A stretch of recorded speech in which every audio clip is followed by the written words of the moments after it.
अलखेर अर्थात सर्वांचे कल्याण किंवा लोककल्याण असा त्याचा अर्थ आहे।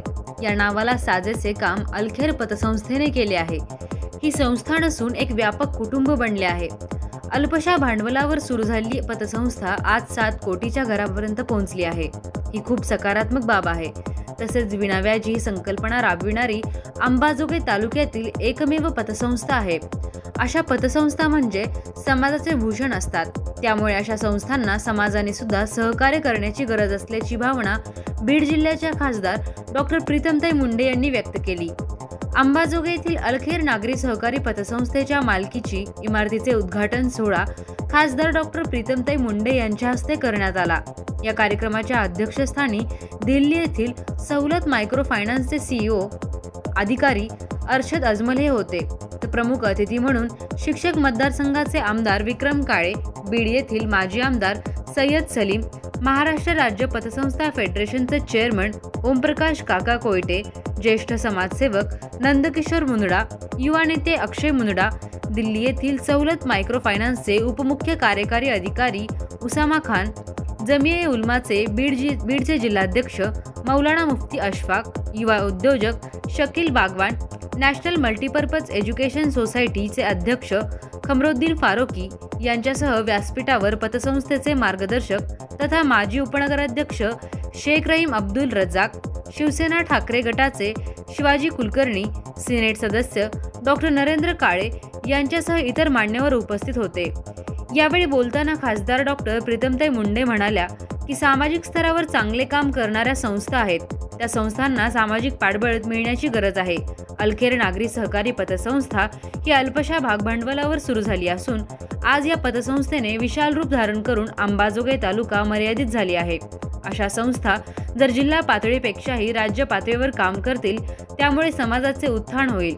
या पतसंस्थेने भांडवलदार किंवा पत आणि प्रतिष्ठा अशा लोकांना सक्षम करण्यासाठी समाजातील तळागाळातील जे लोक आहेत, ज्यांची पत आहे, प्रतिष्ठा आहे, अशांना खऱ्या अर्थाने आर्थिकदृष्ट्या सक्षम करण्याचा प्रयत्न चालविला आहे। खऱ्या अर्थाने ही अभिनंदनीय बाब आहे। त्यासोबतच पतसंस्थेने शिक्षण, आरोग्य आणि मुलींच्या विवाहासाठी आर्थिक मदत करणे गरजेचे आहे, कारण हे प्रश्न खूप गंभीर असतात।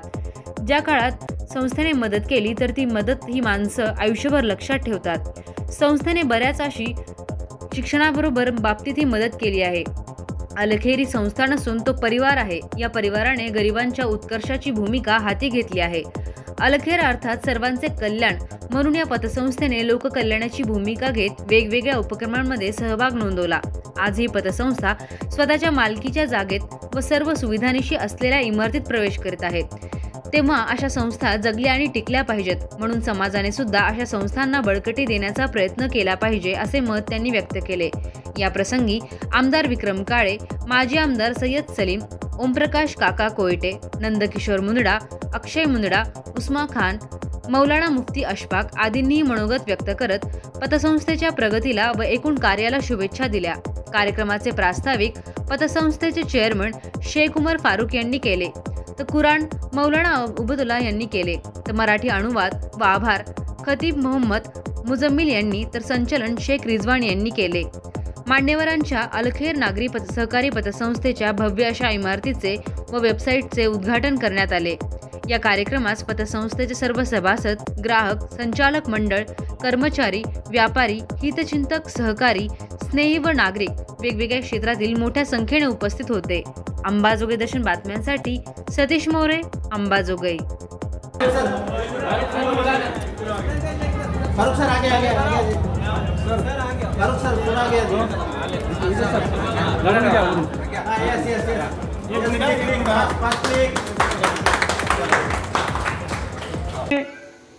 सवलत माइक्रो फाइनेंस की जानिब से सक्सेस अफराद की स्टोरी को कवर किया गया था, जो इस किताबी शक्ल में इस वक्त डाइस पर मौजूद है। हमारे मुअज़्ज़िज़ मेहमान उसे देख सकते हैं कि अंबाजोगाई के 4 सैंपल उसके अंदर है कि जिन्होंने अलखैर से जिनको जुड़ करके उनकी जिंदगियों में क्या तब्दीली आई, वो इसके अंदर आर्टिकल की सूरत में लिखा गया है। मोहतरम भाइयों, बड़ी खुशनसीबी की बात है कि आज जो तसव्वुर लोगों के जहन में ये वाज़े नहीं था कि इस तरह से भी इंटरेस्ट फ्री पे काम किया जा सकता है, लेकिन हमारे मुस्तकिल मेहनत से हमारे पूरे डायरेक्टर अफराद के इत्तेहाद, इत्तेफाक, मोहब्बत टीम स्पिरिट और हमारे स्टाफ, डेली एजेंट, इन सब की अनथक मेहनतों के नतीजे में ये काम आज एक छोटे से पौधे से लेकर तनावर दरख्त बनने की तरफ जा रहा है। मोहतरम भाइयों, मैं ख्वाहिश करता हूँ कि जिस तरह से तुमने हम पर, हमारे डायरेक्टर हजरात पर एतमाद किया, हमारे काम को सताइश की, हमारे काम को सराहा, मुख्तलिफ लोगों ने हमें अवार्ड दे के सम्मानित किया, जिसमें खासतौर से 2017 में महाराष्ट्र का माइनॉरिटी कर्मचारी पद संस्था की तरफ से मौलाना अबुल कलाम आजाद अवार्ड दे के नवाजा गया। 19 में कर्ज मागताना खूप मोठ्या प्रमाणामध्ये ओळखी सांगून येतात, पण कर्ज फेडताना कुणी येत नाही. त्या बँकेच्या माणसाला एकट्याला ते कर्ज त्या ठिकाणी पुन्हा वसूल करायला जावं लागतं. पण एकमेव अशी पतसंस्था अलखेर आहे की ज्याच्यामध्ये एनपीएचा रेकॉर्ड नाही.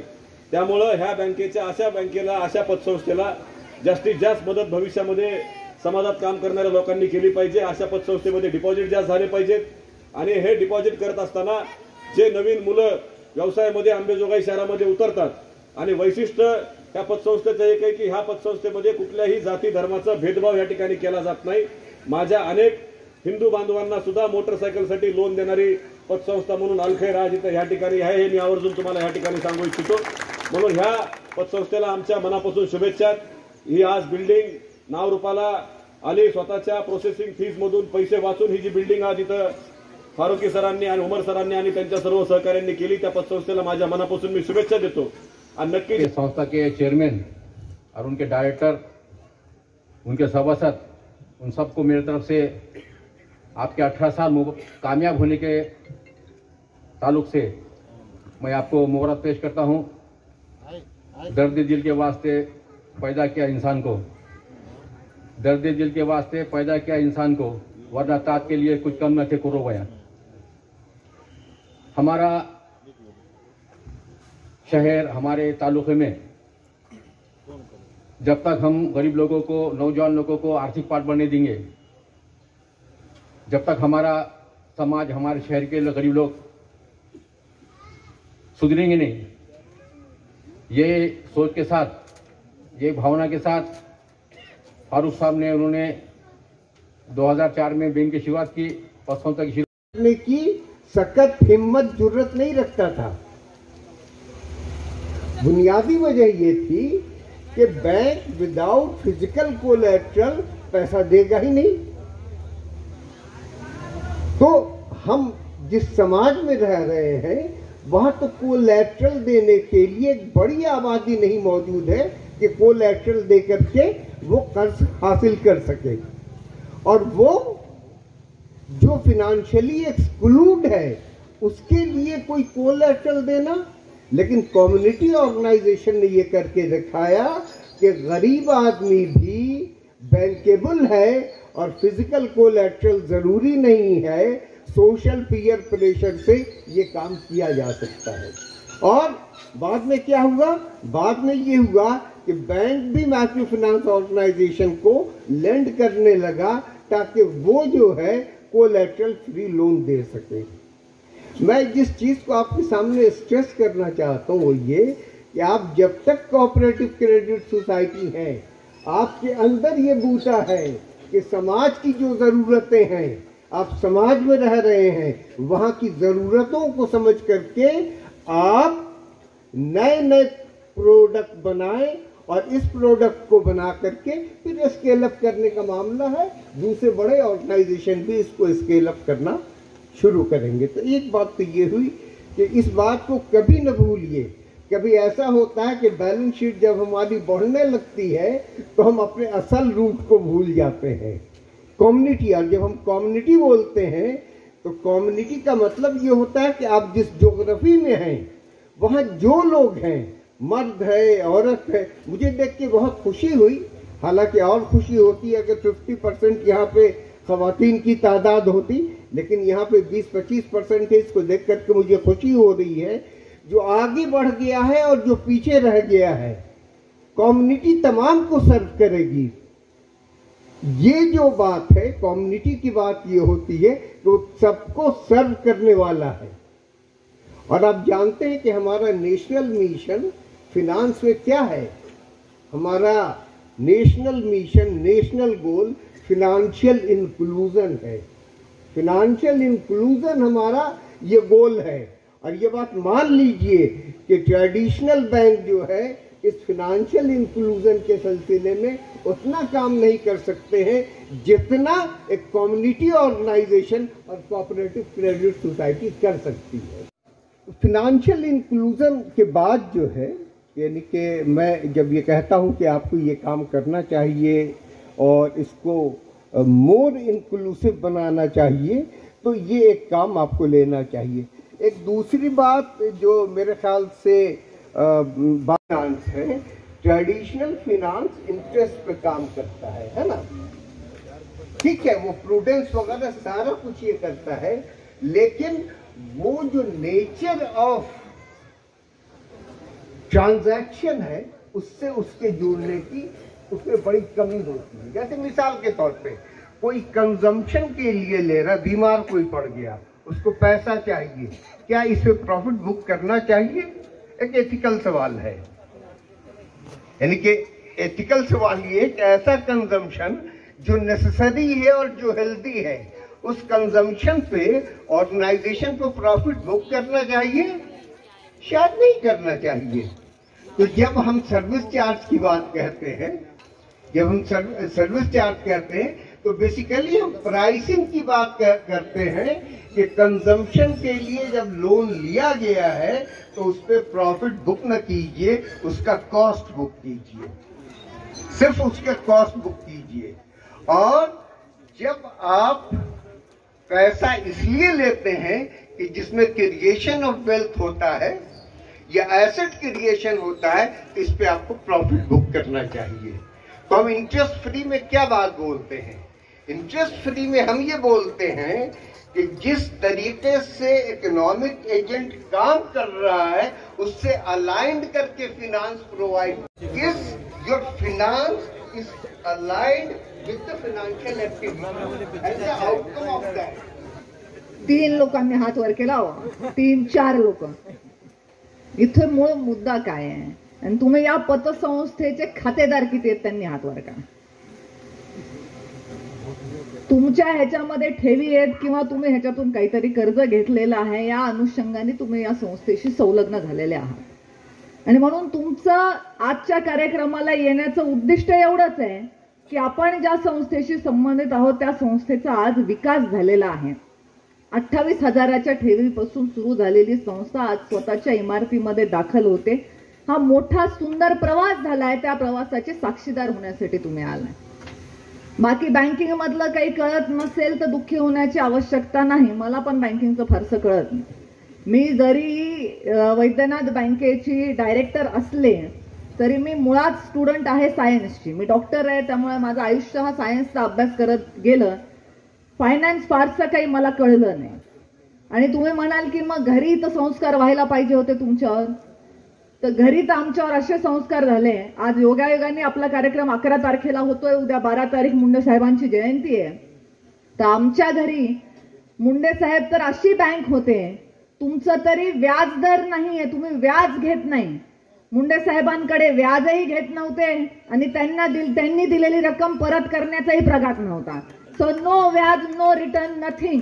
आणि ज्या काळात कुठल्याही बँकेमध्ये एटीएम फॅसिलिटी नव्हती तेव्हा एटीएम फॅसिलिटी देणारा व्यक्ती म्हणजे गोपीनाथ मुंडे। त्या माणसाच्या घरी जन्म झाल्यानंतर आमच्यासारखे माणसं बँकिंगमध्ये नाही आले तरच बरं आहे, नाहीतर त्या बँकेचा इतका लॉस होईल की विचारता सोय नाही। पण ही विश्वासार्हता जी मुंडे साहेबांनी निर्माण केली, त्याच धर्तीवर कुठेतरी मला वाटतं की अलखैर आपल्या संस्थेचं काम सुरू आहे। आणि आज जेव्हा तुम्ही व्याजदर घेत नाही पण ठेवीवरती व्याजदर देता आणि म्हणून लोकांचा तुमच्यावर विश्वास आहे। आणि हे उदाहरण आहे, केवळ बँकिंग क्षेत्रामध्ये नाही तर समाजामध्ये तुमची संस्था एक उदाहरण निर्माण करते की जर माणसाने प्रामाणिकपणे काम करायचं ठरवलं तर त्याला निश्चितच समाजाचा प्रतिसाद मिळत असतो। स्वतःचा फायदा न करता सुद्धा समाजाचं कल्याण करता येतं। म्हणजे लोकांची जी मानसिकता आहे की मी एखाद्याला फुकट का देऊ, कोणाला काही मदत करताना त्याच्यात आपल्याला काही मिळतं का, ही बघण्याची जी मानसिकता लोकांची आहे, ती मानसिकता कुठेतरी त्याला आळा घालण्याचं काम तुमच्या संस्थेच्या माध्यमातून होत आहे। गरजवंताला गरजेला पैसे दिले, त्यांनी त्याची गरज संपल्यानंतर त्याच्याकडे आल्यानंतर फेडले। विषय सोपा आणि सरळ ठेवलेला आहे तुम्ही। मेरी बहनें जो पीछे बैठी हैं, आप भी सोच रही होंगी कि ये सब लोग किस बारे में बात कर रहे हैं। आपकी समझ में आए ऐसा छोटा सा आपको एग्जाम्पल देती हूँ। अगर आपके पास पड़ोसन आती है आधा कटोरी शक्कर मांगने के लिए, आप दे देते हैं, उसका काम हो जाता है, उसके घर पे जब शक्कर आती है वो भी आके आधा कटोरी शक्कर ही वापस देती है आपको। अगर आपके दिए हुए शक्कर के बदले में आप उसको बोलेंगे कि नहीं मेरे को खीर बना के दें, मुझे पुडिंग बना के दें, मैंने आधा कटोरी दी थी, तूने 10 दिन के बाद वापस किए तो आधा कटोरी की 1 कटोरी हो जानी चाहिए, ऐसा अगर हम बोलेंगे तो वो पड़ोसन जिंदगी में कभी आपसे बात नहीं करेगी। तो ये रिश्ता जो आप बनाते हैं, वो रिश्ते की आप अहमियत समझते हैं, उसका आप सम्मान करते हैं, तो आधा कटोरी शक्कर के बदले अगर वो बेचारी घर पे जाके खीर बनाती है तो वो 1 कटोरी खीर लाके देती है। वो देती इसलिए है क्योंकि जब उसको जरूरत थी तब आपने वो आधा कटोरी शक्कर दी और इसके लिए उसके घर पे खीर बन पाई। तो जब आपके हाथ में पैसा आता है तो आप वापस करते ही हैं। अगर हम सभासदों पे विश्वास रख के उनको उनके जरूरत के समय पे कर्जा देते हैं तो उनका भी वापस करने का इरादा रहता है और उस पर वो काम करते हैं। म्हणून ही विश्वासार्हता जपणं गरजेचं आहे। एखाद्या माणसाला धमकी देणं की बघा तू माझं कर्ज नाही वापस केलं तर तुझे दातच तोडीन आणि तुझ्याकडे वसुली एजंटच पाठवेन, ह्याच्यापेक्षा तुम्ही आज तुमची गरज आहे पैसे घेऊन जा, तुमचे पैसे परत आल्यानंतर तुम्ही माझे पैसे निश्चित परत कराल, हा विश्वास जेव्हा तुम्ही त्यांच्यावर टाकता तेव्हा त्या समोरच्या माणसाचं सुद्धा तुमचं मन तोडायची हिंमत होत नाही, त्याला तुमचा विश्वास तोडण्याची गरज वाटत नाही। हे विश्वासाचं नातं आपण निर्माण केलेलं आहे। हे नातं आज फक्त एका शहरापुरतं किंवा एका जिल्ह्यापुरतं मर्यादित न राहता राज्यभरामध्ये आपलं जाळं पसरावं अशा माझ्या शुभेच्छा तर आहेतच आणि खूप काही शिकण्यासारखं आहे। आपण आपल्या संस्थेच्या माध्यमातून आपलं 2025चं जे उद्दिष्ट आहे त्याच्याही संबंधात इथे काही गोष्टी व्यक्त केलेल्या आहेत। मलाही थोड्याशा सूचना करायच्या होत्या, जे मी बघितलं त्याच्या माध्यमातून मला आपल्याकडे काही स्टुडंट लोन असा काही वेगळा विषय ह्याच्यात तरी दिसत नाही। असेल अस्तित्वात तर आनंदाची गोष्ट आहे, कारण मुलांना पुढे येऊन शिक्षण घेत असताना आज समाजामध्ये कुठल्याही जातीच्या, कुठल्याही धर्माच्या, कुठल्याही पंथाच्या लोकांना जर आपण बघितलं तर 3 गोष्टीचा सगळ्यात जास्त खर्च असतो। एक मुलांचं शिक्षणाचा, दुसरा मुलीच्या लग्नाचा आणि तिसरा हा तब्येतीचा, आजारपणांचा जो खर्च असतो। तर या तिन्ही प्रसंगांमध्ये जर आपल्याला कोणी मदत केली, त्या प्रसंगातून जर आपल्याला कोणी तारून नेलं तर निश्चितच आपली आर्थिक गणितं जी आयुष्यातली असतात ते डामाडोल होत नाही। स्टुडंट लोन असेल तर आनंदच आहे, कारण विद्यार्थ्यांनी पुढे येऊन शिक्षण घ्यावं ह्याच्यासाठी प्रयत्न करणं ही काळाची गरज आहे। मला इथे आज समाजाविषयी भाष्य करायचं नाहीये, पण निश्चित मुस्लिम समाजामध्ये कारागीर हे अतिशय उत्कृष्ट दर्जाचे आणि जगप्रसिद्ध कारागीर असतात। तुमच्या कलाकुसरीमध्ये हात मुस्लिम समाजाचा कोणी धरू नाही शकत, म्हणून थोडंसं स्वयं उद्योजकाकडे त्यांचा जास्त कल आहे। पण हे करत असताना सुद्धा काही आपल्यातले सुद्धा बांधव आहेत की ज्यांना देवाच्या दयेने चांगली बुद्धी लाभलेली आहे, त्यांनी शैक्षणिक दृष्ट्या सुद्धा पुढे येण्याची गरज आहे आणि ह्याला प्रोत्साहन आपल्या बँकेच्या, आपल्या पतसंस्थेच्या माध्यमातून आपण देणं ही मला वाटतं आपण पुढच्या काळामध्ये ह्याचे प्रयत्न केले। साहेबांनी सुद्धा ज्या गोष्टीचा इथे उल्लेख केला, ही शिष्यवृत्ती जी आहे ती रद्द करण्याचा निर्णय केंद्र सरकारने घेतलाय। या संदर्भात मी आजच माझ्या परळीतल्या काही बांधवांना बोलवलं होतं चर्चा करण्यासाठी, कारण राईट टू एज्युकेशन मध्ये जर शालेय शिक्षण मोफत आहे तर या शिष्यवृत्तीच्या माध्यमातून त्यांना नेमके काय फायदे होतात ह्याची त्यांच्याशी चर्चा करून त्यांची मागणी समजावून घेऊन मी हा विषय पार्लमेंटमध्ये निश्चितच उपस्थित करणार आहे। मी आजच सकाळी परळीमधल्या माझ्या काही बांधवांशी ह्याच्याविषयी चर्चा केली आहे। निश्चित जिथे लोक शिकायला तयार आहेत तिथे सरकारने पुढे येऊन मदत केली पाहिजे, अशीच भूमिका आमची सुद्धा आहे। पक्षविरहित धोरण आहे, सगळं आहे, पण हे करत असताना पुन्हा तुमची मागणी मी मान्य केली, ह्याचा परिणाम हा शिक्षक मतदारसंघाच्या निवडणुकीवर होऊ नये एवढी सूचना मला या माध्यमातून करायची आहे। बाकी तर राजकीय बोलण्यासारखं खूप असतं, पण आजचा विषय राजकारणाचा नाहीये। अलखैरचा अर्थ काय असं मी अजमल साहेबांना विचारलं तर त्यांनी मला सांगितलं की म्हणजे ज्याच्यामध्ये सगळ्यांचं भलं होणारं असा त्याचा अर्थ आहे। तर निश्चितच आपल्या पतसंस्थेच्या माध्यमातून आपण आपल्याशी संबंधित सर्व लोकांचं भलं करण्याचं काम करताय, त्यामुळे आपल्याला आणि आपल्या संस्थेला खूप चांगली यश मिळो, कीर्ती मिळो, आपली प्रगती हो आणि थोडक्यात म्हणायचं तर अल्लाह आपकी पतसंस्था को बरकत दे, यही मैं दुआ करती हूँ. बाकी एनसीपी मधलं खातं बंद करूनच भाजपमध्ये खातं उघडलेलं आहे, त्यामुळे अक्षय भैया कुठेही परत जाणार नाहीयेत. त्यांचं तिकडचं खातं बंद झालेलं आहे. एवढं या निमित्ताने मी पुनश्च एकदा सांगते. आणि या कार्यक्रमामध्ये आज मला सहभागी होण्याची संधी दिली त्याबद्दल मी आयोजकांचं खूप खूप आभार व्यक्त करते. चांगलं वाटतं राजकारणाविरहित समाजकार्याच्या कार्यक्रमांमध्ये जेव्हा आम्हाला सहभागी होता येतं. निश्चितच आम्हालाही चांगलं काम करण्याची प्रेरणा मिळते. आपले विषय आपले